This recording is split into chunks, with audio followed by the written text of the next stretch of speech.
Hello, my name is Joe Lenski. I'm Executive Vice President of Edison Research and outgoing Counselor at Large on the AAPOR Council.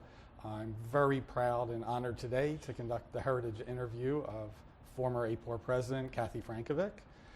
Today's date is May 13th, 2016. We are at the 71st Annual AAPOR Conference in Austin, Texas, and I've been looking forward to this interview. Kathy and I first met 29 years ago when I first started working at CBS News Election and Survey Unit, and I'm looking forward to hearing Kathy's views on the history of the CBS News New York Times poll and her history as both president of AAPOR and president of WAPOR. So, Kathy Frankovic. First question I wanted to ask is a question I get asked a lot about our professions. How did you get interested in this profession? What path took you to public opinion research? And it was very circuitous, maybe not as circuitous as other people's, but I started out as an undergraduate interested in Southeast Asian politics. I was, however, sort of a journalist. I worked for the Cornell Daily Sun. I wrote for them, and I was interested in politics. I went to graduate school to study Burma, to study politics in Burma. I was particularly interested in religion, Buddhism, and how that affected politics in Burma. Now, this was a very, very long time ago. When I got to graduate school, the person I wanted to work with, this was at Rutgers, the person I wanted to work with was on sabbatical, so he wasn't even there. And I took other courses and worked with Jerry Pomper in a course on public opinion and American politics. I then decided, well, I can study the role of religion in the United States. Let me do this. And so it was sort of not aimed at doing public opinion research, but it was aimed at doing the study of public opinion, and a particular study for my dissertation. And what was your dissertation? It was on the impact of religion on American politics. Okay. I tested 3 models of how religion played a role in American politics using the National Election Study data. And I was going to be a normal academic. I taught at the University of Vermont for 3 years. But while I had been in graduate school, I went with a friend of mine to New Hampshire to help her out on the Muskie campaign. Muskie ran for president, Ed Muskie ran for president in 1992, lost the nomination. 1972. Sorry, 1972, thank you. Yeah. 1972, lost the nomination to George McGovern. My friend was one of the first female advance people for a presidential campaign. And while I was in Manchester, New Hampshire, I met someone who was the political director at CBS News, and his name was Martin Plissner. I went back to graduate school. I went back to teaching. I got in touch with him in 1976 and said, you know, I'm interested in doing something different. I'm interested in politics. I would love to do something during the presidential campaign. If there was a way I could work for CBS News, I'd take a leave of absence from being an academic. I would come. You just have to pay my expenses. And he goes, oh, yeah. That's exactly how he sounds, yes. Yeah, I know what you can do. I know. And he didn't call me back until 1977.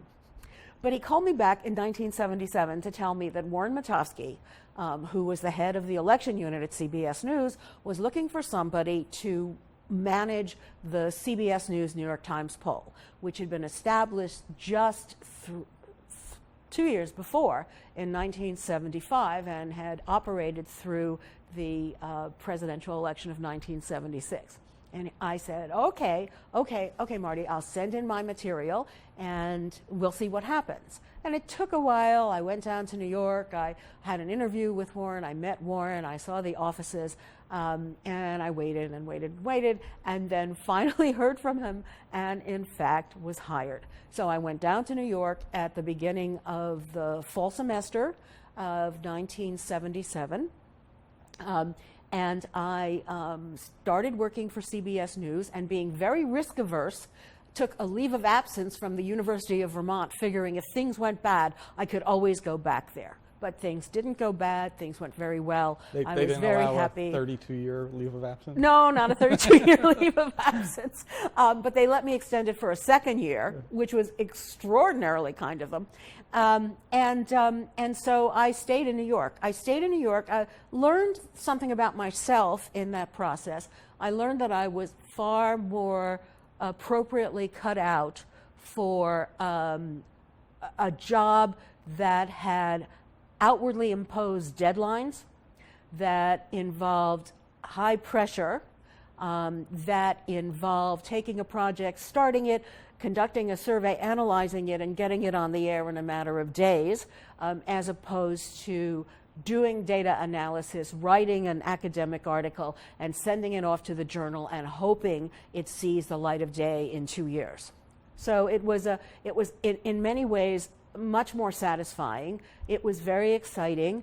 I felt that I was learning a lot on a day-by-day basis, and I stayed at CBS News until I retired in 2009. So that's a very long period of doing polling, of becoming active in AAPOR, and then later on in WAPOR, and in just feeling part of the public opinion research community. Well, one of the questions I wanted to ask is those early days of the CBS News New York Times poll. That was basically the first media partnership like that. It was the first media partnership, although a couple followed soon after. NBC first with the Wall Street Journal, and then several years later, ABC with the Washington Post. But you guys set the model for that relationship, and with no other model to go on, you must have had a lot of bumps along the way. Well, I wasn't there for the negotiation, for the original negotiation, which involved Warren Matofsky talking with Henry Lieberman at the New York Times and negotiating how this could be done. CBS had an advantage because as early as the late 1960s, Warren had devised a telephone survey methodology. So there were CBS News polls done in the late 1960s. They disappeared along with cigarette advertising from television. They disappeared, and so the poll got revived. But CBS had an election unit. It had a room at which people worked to take in election returns on election nights. So there was a phone bank. It had statisticians. It had computer programmers. So the statisticians could draw samples. The computer programmers could write programs. There could be a weighting program devised. Warren was obviously an integral part to all of this, but he definitely had help from skilled people who could, in fact, help. First of all, there was the methodology. This was also one of the few telephone surveys that could claim that it was nationally representative. There was the work with the New York Times, and it was two organizations that both were extraordinarily proud and felt that they knew how to cover news, CBS News and the New York Times. So you could easily do things like say, well, we'll split the cost 50-50. The outside cost of hiring interviewers and training them and the phone bills. That's easy. But then it was, who decides what questions we ask and how do you write them? The New York Times hired outside consultants. One year it was Gary Oren, the very first year, Gary Oren of Harvard. It became Mike Kagi of Princeton. For a while, Ed Tufte was working for them. So they hired very, very skilled people to be their consultants. But these people were going up against Warren and later up against me, and we definitely had a number of arguments and discussions over what we could ask. Share one that's memorable? No, I think that's not appropriate. But think about the other rules. The other rules were, how do you report it? Who goes first? Mm-hmm. And they had an agreement. They figured it out. CBS News would report it first on the evening news, which was at 6:30 p.m. The New York Times would put it in its paper for the next day, a paper which was available on the streets of New York by about 8 p.m. So the release times were pretty much the same for both organizations. And of course, CBS News could put up a story that lasted, if we were lucky, a minute 45, and the New York Times could write paragraphs and pages if it wanted to. Because it had the space. So yeah, this procedure operated for a long time. We ended up figuring out other shared ways of doing things. The interviewing was actually conducted at the New York Times in its classified advertising department, which didn't have anybody there during the evenings. So interviewers could be trained, and the New York Times took on the responsibility of training the interviewers. CBS paid them, and CBS also had the responsibility of selecting the sample, generating it, and then doing the weighting program and producing the table. So you had things that worked very well together because the two operations could provide these things. Now, things changed over time. The Times couldn't do any daytime interviewing, so that was done at CBS because we had a phone bank too, and so the operation moved. It changed. At one point, it actually moved up to CBS in the interviewing room there, and then we had actually an established interviewing room in the building. So I was going to ask you, what was the first survey where you felt like you were doing something really important? A topic that you felt you were creating knowledge and making news. What? Well, I should say that I'd have discussions with academics, and let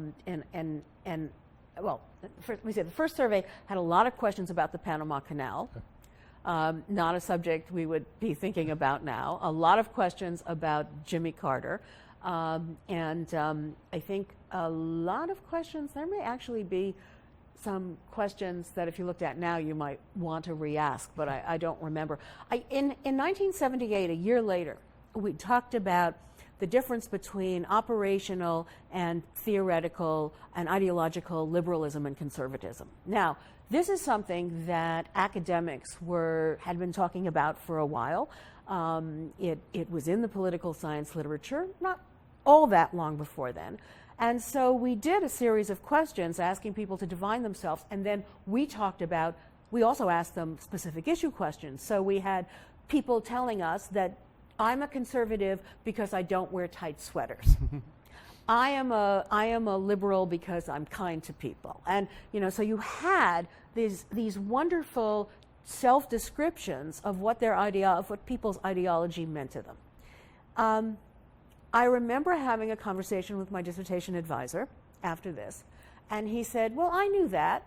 And I go, yes, Jerry, you knew that, and I knew that, but the American people didn't know that. And now, for the first time, we've put it to them so they have the opportunity to see it and learn about it if they want to. And yeah, it was the CBS Evening News. At the time, it was the CBS Evening News with Walter Cronkite.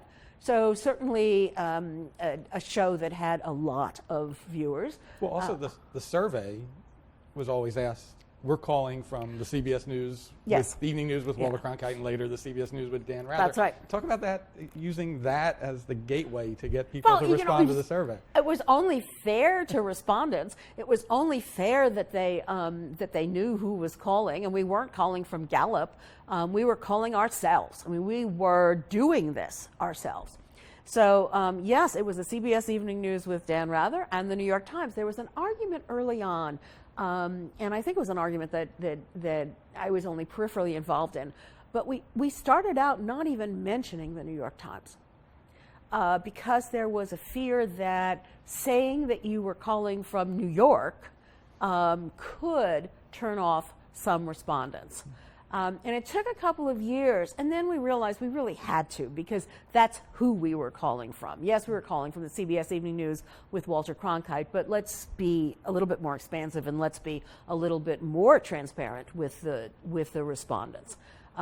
We also ended up at various points sort of debating whether or not was it helping or hurting us at some points when there was, say, something controversial happening with Dan Rather, during the short period of time when both Dan Rather and Connie Chung were co-anchors of the evening news. So these issues were very present. And so you're collecting data, you're learning things about the American public, you're also doing it for news people. So the topics for the most part are pretty current. The topics for the most part are I remember times when I worked there from 1987 to 1989, a news event would break and you're immediately in the office saying, you're working this weekend. We're doing, Douglas Ginsburg, nominee for Supreme Court, smoked marijuana. We're doing a poll tonight. You look back now and you say, really? Was that critical? But I think it kind of brought out, you see it today. I mean, you certainly see it today. And there's been a real focus by the public surveys, the news surveys on what's happening today. Oh gosh, something is happening, you have to get into the field immediately. Now, I think it's calmed down. It's calmed down from the days of, well, a couple things. The first Gulf War, where you wanted to track opinion day by day, and you could see things change. The Iraq War, 2003. The responses to the 9/11 attack, where you looked at responses day by day, you wanted to do it day by day, and it was that was interesting because we went into the field on 9/11. We went into the field that evening, and our interviewers reported that for many people it was very cathartic. Our response rate was enormous. People wanted to talk about it, and we ended up feeling glad we did it. Times we might not have felt that glad we did things like that, was when we tracked opinion about O.J. Simpson during the O.J. Simpson trial, and when we tracked opinion about Bill Clinton and Monica Lewinsky and impeachment all the way through 1998 and 1999. But there's been a lot written about the Monica Lewinsky Clinton polling and how polling was as measuring a public opinion was a counterweight to elites that had a completely different opinion. And we did more surveys that year than we did in any other year, including more recently, because the elites were convinced, the news reporters were convinced, oh, this just happened, it's going to turn public opinion around. Because the expectation from the very beginning was that the American people would turn against him and he'd be out of office in a week. Well, he wasn't. His standing improved, his approval rating went up, the perceptions of him as a strong leader went up, and then something else would happen, and we must get in the field and find out if that matters.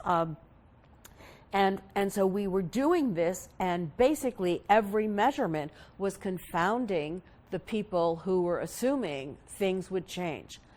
Do you see an analogy today with the polling on Donald Trump and how that people assumed things would change? Yeah, but you have a lot more options out there, and it's also become, in many ways, we talk about how much harder it is to do surveys. The response rates are down. Saying you're calling for the CBS Evening News really doesn't get you a lot when viewership is down and people are not talking to pollsters anyway. But I think that there was a lot more data out there that if people looked at the very beginning, they could see that Donald Trump wasn't gonna disappear. One of the topics I want to bring up that you're known for is the research on the gender gap. Yeah. Tell me how that term came about and what research led to that. I didn't invent it. Okay. We tried to figure out who did it, and we think that Dottie Lynch, who was the late Dottie Lynch, who had been the political director at CBS News, had worked on the Gary Hart campaign, had worked with Pat Goodell years ago, that she came up with it as in testimony, I think it was testimony in Congress or some conversation with a lawmaker, because she was talking about the differences between men and women, and the lawmaker used the term, "You mean like a gender gap?" Mm-hmm. And she said, "Yes." So that seems to be the evolution of it. It emerged in the 1980 campaign when we saw a significant difference between men and women in support of Jimmy Carter and Ronald Reagan.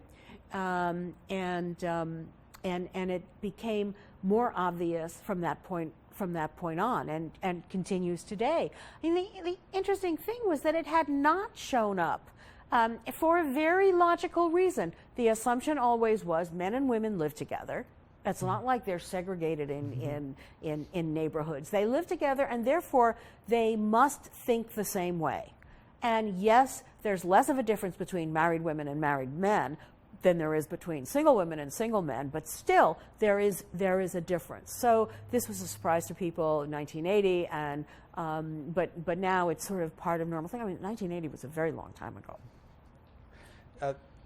At CBS over the years, in addition to being director of surveys, you also later in the 90s and 2000s started managing the election projections. Yes. You want to talk about that duty? Yeah. I became a senior producer for the election night broadcasts in the mid 1990s. But what I was doing there was basically working with the executive producer in terms of managing our reports of the projections. Those projections were still being made by other people. Well, certainly Warren made it until he left, but then there was VRS, Voter Research and Surveys, and then of course there was Edison Mitofsky for a while. So I was in the control room in the 2000 election, and I was also in the control room in 1996. I guess I started being in the control room in 1996, and I did have to say what I've always thought were the 8 worst words in the English language, which were, "I'm really sorry, Dan, we made a mistake."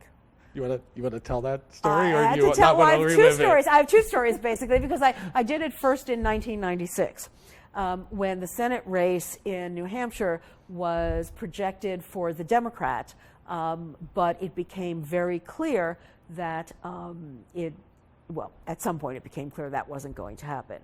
So I'm sitting in the control room with the executive producer of the broadcast, Steve Jacobs. I'm sitting there with the president of CBS News, who is I guess Andrew Hayward at that time, and I am talking to you and Warren and saying, well, we better take it back. We won't say the Republicans won yet, but let's just take it back and hold off it. And I have a conversation with Andrew Hayward, and he goes, "Okay, I'll tell Dan. Come with me, Kathy."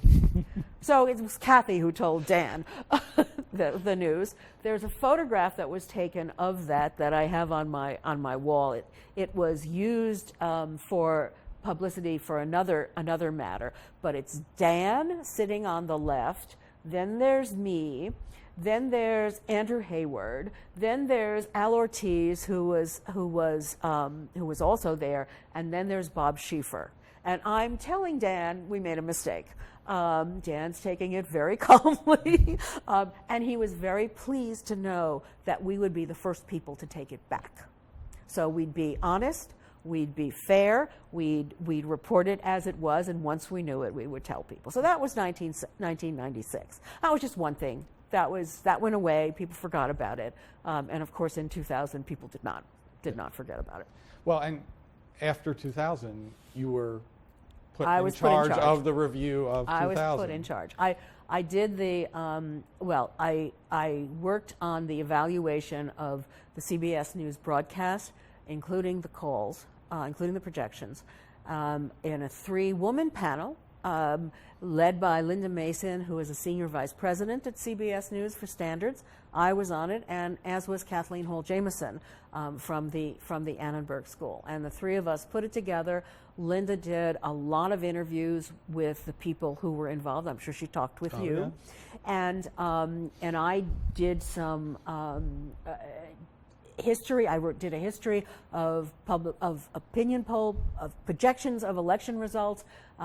We did an analysis of where people were at CBS News, how a timeline of what people knew when. There was information out there. We concluded that there was information available that if we had noticed it, we might have been a little bit more hesitant about accepting a projection, putting it on the air. But we didn't know about it. It was over here it was 30 feet away from Dan. It wasn't even, and it never got to him. It never got to us. So we changed things. It involved changing the location of the decision desk. It involved having internal people reviewing the exit polls and the election estimates. I established a group of political scientists and political consultants to join me in a decision room.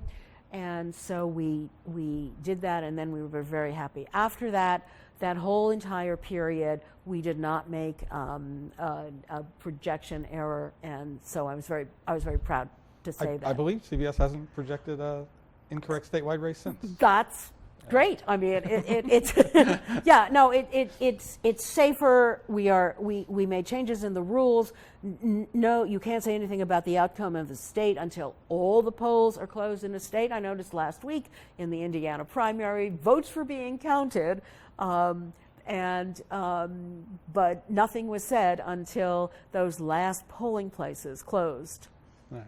So I want to take you next to your involvement with AAPOR. And between AAPOR and WAPOR, you've basically held just about every leadership position possible. If I have this right, you've served as standards chair, conference chair, counselor at large, and president of AAPOR. Yeah. And of WAPOR, you've been member at large, standards chair, and president of WAPOR. So I think, except secretary treasurer, I think you've run the gamut. To avoid that. How did you get first involved in AAPOR? Well, it's funny because I came to CBS in 1977, in August of 1977, and the first AAPOR conference that I might have attended was the one in May of 1978. I'd been reading POQ all along, so it wasn't as if I was unfamiliar with the organization.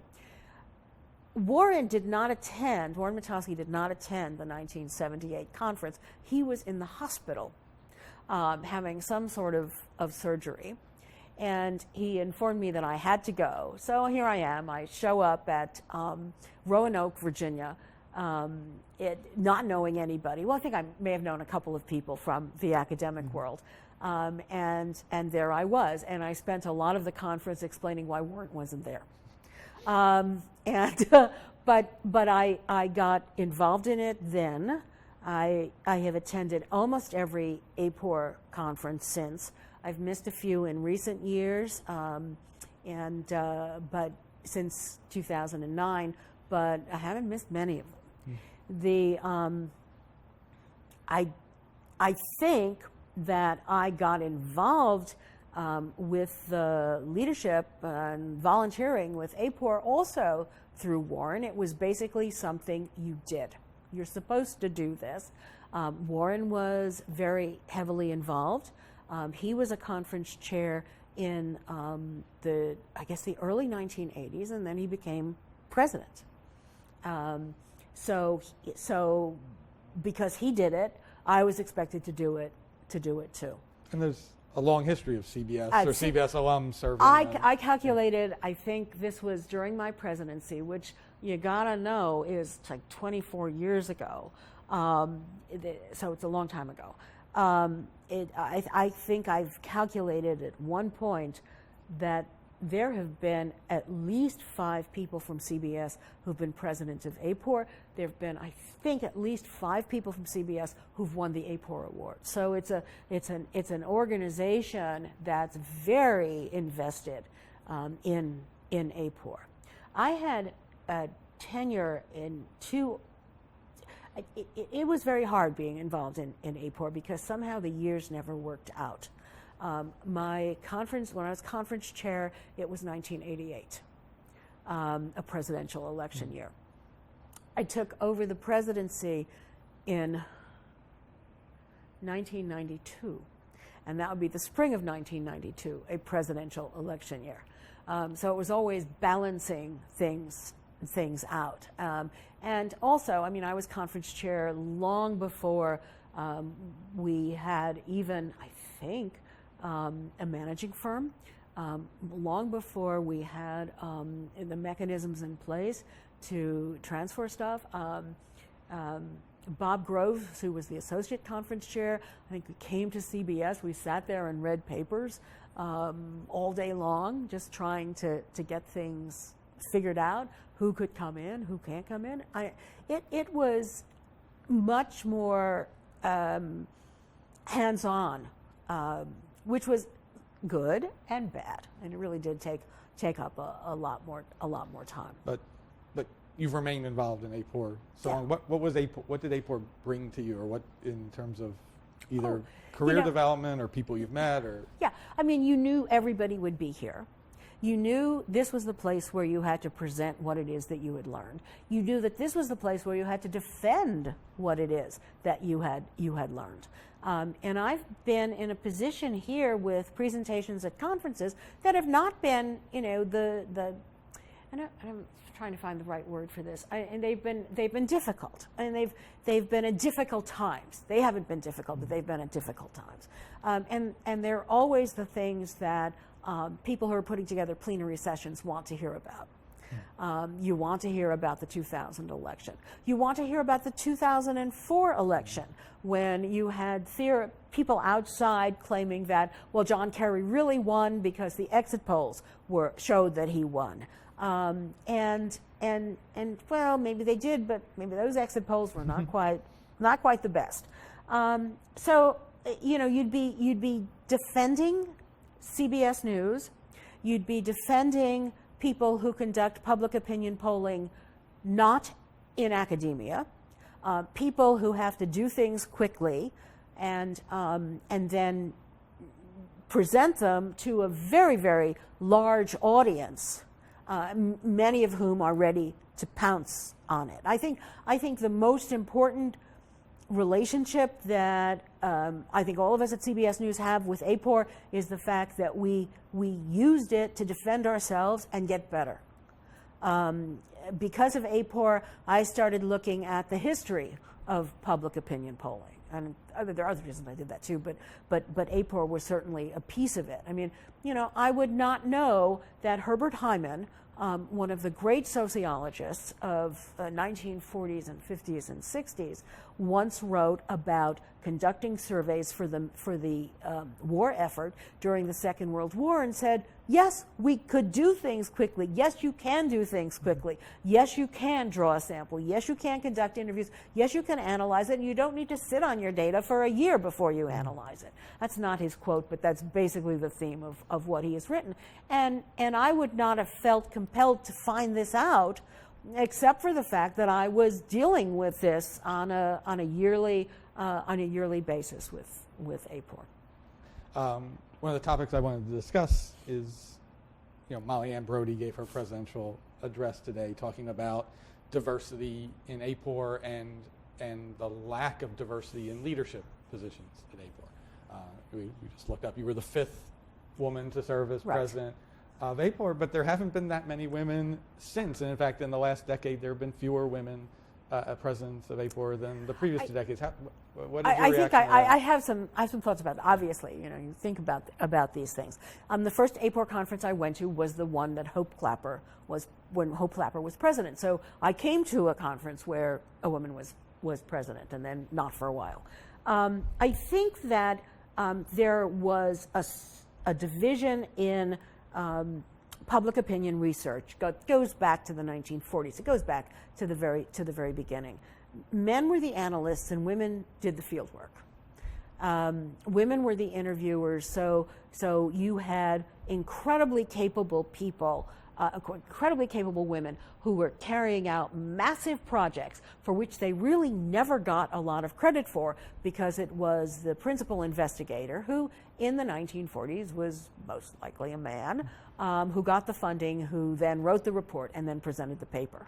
If you look at AAPOR, and I did this, I'm trying to remember if I did this when I was president or I did it before I was president, but for a long time, AAPOR's membership has been probably about half female and half male, and I think now a majority of the members of AAPOR are women. Molly had the stats. I think it's like a 55, Yeah, 45 split. But it's in terms of presenters, you're right. 51% of the presenters at this conference are female, which is great, and that's not always the case, but it hasn't always been the case. So you have that distinction that I think women in other fields have it too. I mean, it's like they weren't doing the work that was getting noticed and that made people visible to the other people in the field. If you were running the NORC field operation, the people in NORC knew you, and not necessarily the people in the rest of the world. I was fortunate. I was in a position where I was visible to a lot of people, and I had the interest in being visible, presenting papers or commenting. I did it a lot in the early years when I was here, and when I come to AAPOR, and continued to do it. At a point, I said, I'm not even going to offer to present a paper. Somebody has to ask me to present a paper, but I find it very difficult to say no when they do.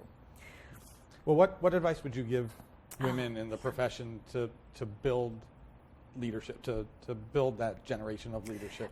I think the problem, we see it in all organizations, we see it in international organizations. If women aren't visible to the rest of the people like that, they almost don't exist. So it really means publishing, it means being out front. These days it means having a web presence, and it means putting yourself forward for opportunities to do things within the organization, volunteering, and then hopefully becoming better known so that your name gets put up for office, and then you win because of that. There's a counter to this that I heard once from Harry O'Neill. Harry O'Neill, who is was a wonderful man who was proud to be a Republican in a discipline that was probably dominated by non-Republicans, and who I ran against once for some office in AAPOR. I think it was counselor at large, and Harry said to me, "Oh, you're going to win." And I go, "Oh no, you don't know Harry." He goes, "You're a woman. All the women vote for women." It's kind of the old statement about women and politics, not the gender gap as we learned it in 1980, but it's women will vote for women, and there are all these women that all vote for you. And so maybe he was funny. We laughed. And it turned out that I think that was when I became president the next year, and so Harry filled out the rest of my term as counselor at large. I think that was the timing. I'm not sure, but it was sort of Harry was right. Maybe Harry should be right. Maybe women should vote for women. That's the other way of ensuring that there's more female leadership in AAPOR. But I think that distinction that the analyst, the field researcher, probably there's a little bit of that now. If you look at the methodologists who really are prominent in AAPOR, they're prominent in the field because people read them, because they're incredibly well regarded. Probably the bulk of the well-known methodologists are men, still. I want to talk about your involvement with WAPOR. You talked about originally studying Burma. Did you ever get to go to Burma? Yes, I've been active in WAPOR. I was president of WAPOR. I think I decided that there's real benefits because the conferences are often in amazing places. But I I also, because WAPOR meets with SMR some of the years when it doesn't meet with AAPOR at the same time, I also got to know the people at SMR, which is a massive organization, very well funded, based in Amsterdam. Through them, I was put in touch with the Open Society Foundations, which is George Soros's group, because they were looking for people to evaluate the public opinion polling that was done in the Republic of Georgia. And SMR knew me, and they got WAPOR involved. They knew me. They put together a committee of 4 people, which I chaired, which involved some trips to Tbilisi.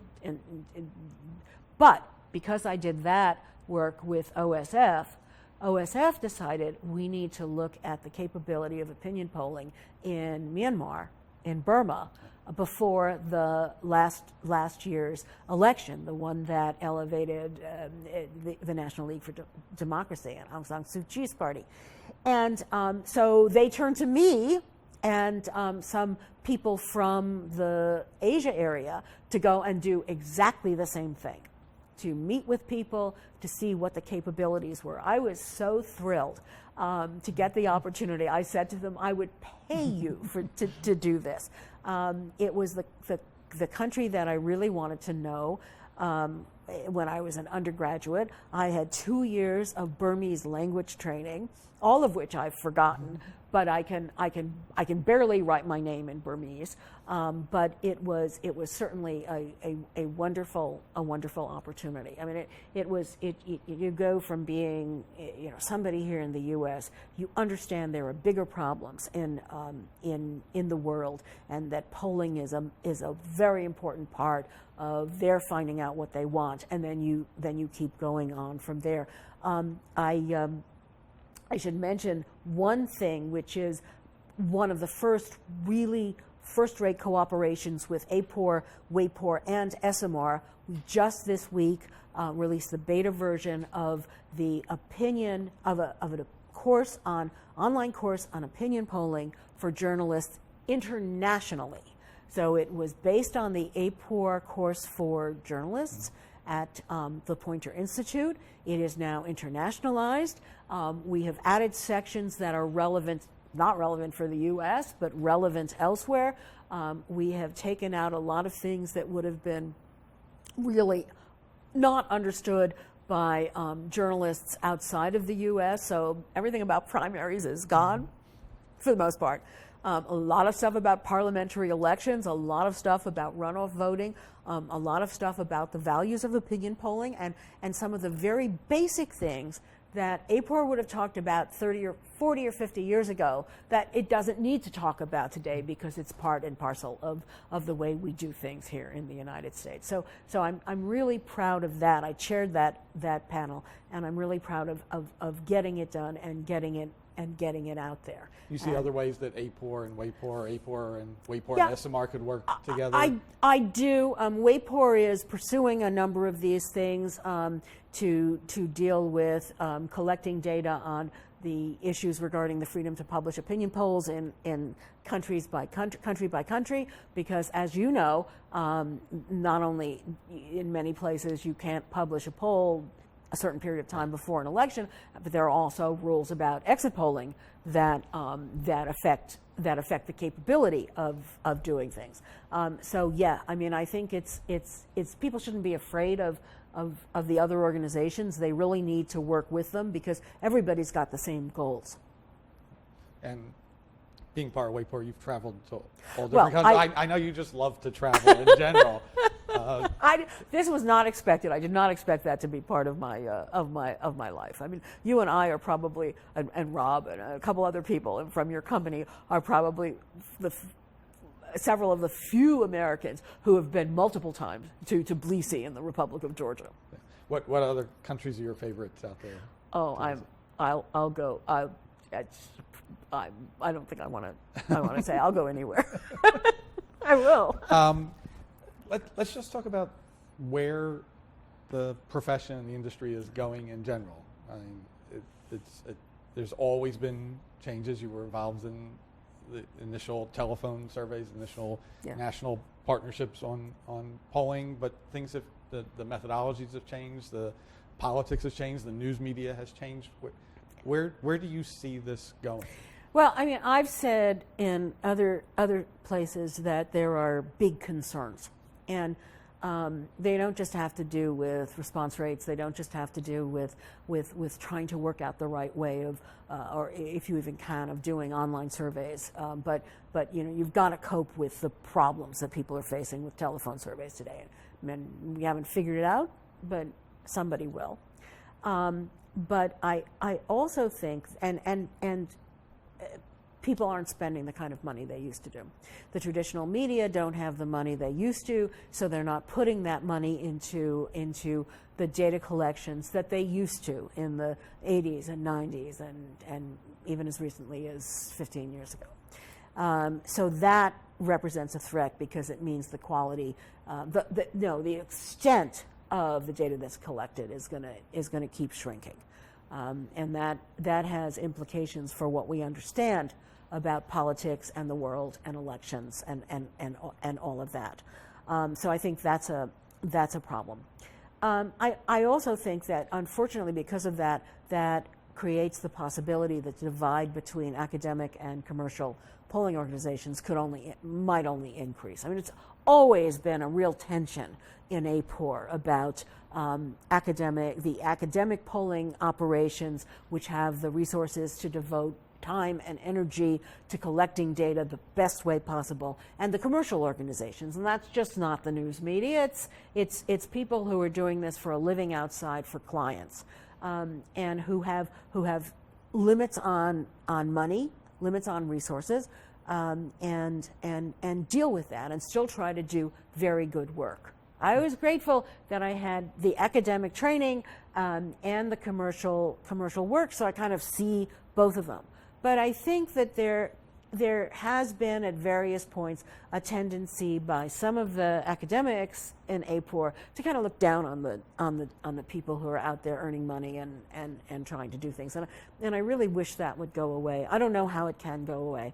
Well, there are now more media university center partnerships. Marist has a partnership with NBC. Quinnipiac had a brief partnership with New York Times. There's other partnerships. Do you see that as a replacement? No, not really, because I do think that as a replacement for the New York Times, CBS Right. will do it internally. Yeah, it has to be that. But the academic associations, unless they have incredibly deep pockets, are going to be subject to the same financial restrictions that everybody else has. I think that it's not insurmountable. This is all these problems can be solved. All these issues can be solved. I think there's a lot you can learn. There's a lot of questions you can ask. I'm doing some consulting work now for YouGov, which is an online. How did you get involved with that? Well, Doug Rivers, from Stanford University, who founded Knowledge Networks with Norman Nye, and later founded Polymetrics, which was bought by YouGov, is a friend of mine, so I hired him to be part of the decision-making team at CBS News after the 2000 election. So I know him, and that's how I got to be part of it. I think I have always thought that there's more theory involved in their concept of online panels. I used them when he was at Knowledge Networks. I used that for looking at responses to presidential debates to try and see if we could take an actual sample of the public, a representative sample of the public, and get their immediate reaction to debates. I used them in 2008 when they were Polymetrics to try and see if CBS News and the New York Times came out with an estimate of the presidential election, and they had all this data state by state, if this were the outcome, which states would go in which direction? And we reported that at various points during the campaign. And that was fun, and it was interesting, and it was new ways of dealing with data. And they're still working with CBS News in this election. And you're writing articles and I'm based writing. on that data. I'm doing blogs for articles for YouGov. It gives you an incredible. I can see a lot of data.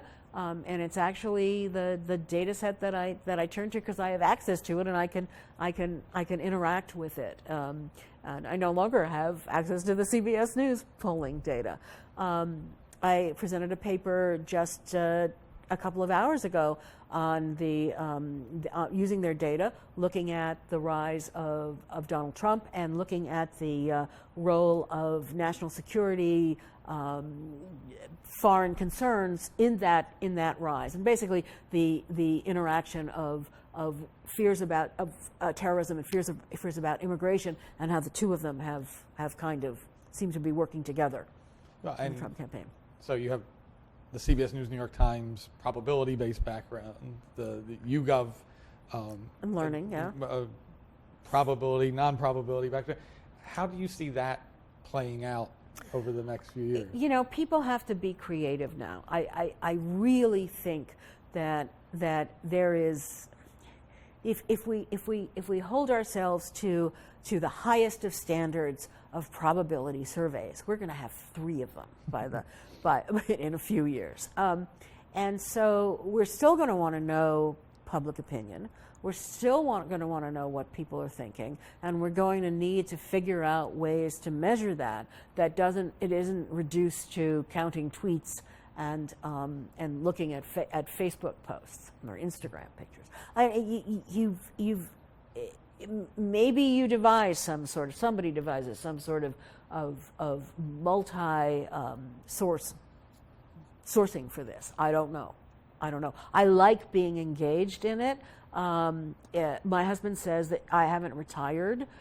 He's probably right, but I have retired from the 24/7 campaign pressures of the news business, and I have the highest regards for the people who are still there doing it, because they're doing it in a time that's harder.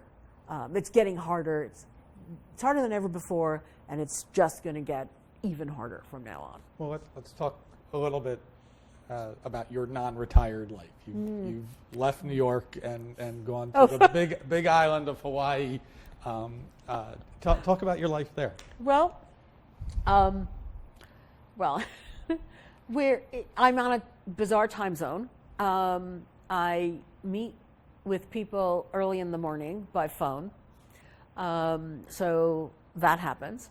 I deal with people in Europe, which is even more bizarre, because we're talking about a 12-hour time difference. So I'm either carrying out business at 6 a.m. in the morning. They're having a cocktail or a drink during a conference call. I'm drinking my 3rd cup of coffee. Or we've flipped it around, and I'm drinking wine at 9 p.m. at night, and they're in their offices at 9 a.m. So there is this time zone difference. It also is very far. Hawaii is very far from everywhere. It's an overnight flight to get to the mainland for the most part. It's 2 overnight flights to get to Europe. So you're just far away. We have my husband lived there in the 1970s. Wanted to go back. He's a musician. He knows people to play with there. We're really having a very pleasant time, except for my bizarre hours. We have a lot of land. We have a beautiful view. We're in Hilo. Our house is actually not connected to the grid, but you wouldn't know it. We have solar. We have catchment water. We have internet is satellite. Television is satellite. Phone is, of course, cell phones. I have cut the cord. I don't have a landline, well, except in New York, which will transfer to my cell phone if I'm not here. But we still keep our apartment in New York. What do?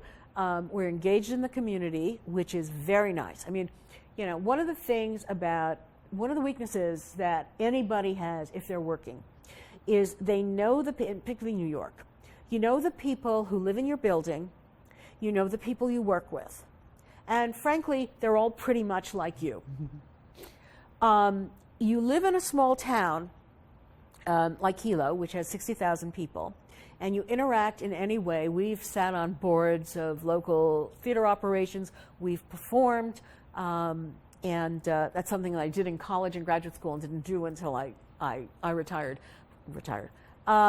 And you realize that you have friends of different ages than you, and you have friends that are definitely of different social status than you. You know, you're a well-off retiree from the mainland. They are living there and trying to find a job, that pays well, or working 3 jobs at the age of 25 or 30. And it's eye-opening in that way. And in a way, it's very nice being outside of the cocoon that we live our professional lives in. And my wife and I had the opportunity to visit you and Hal there, and the Big Island is a hard island to leave after you've been there. It's very beautiful. It's very lovely. We do leave. I mean, we do leave, and we go, as you know, to multiple places.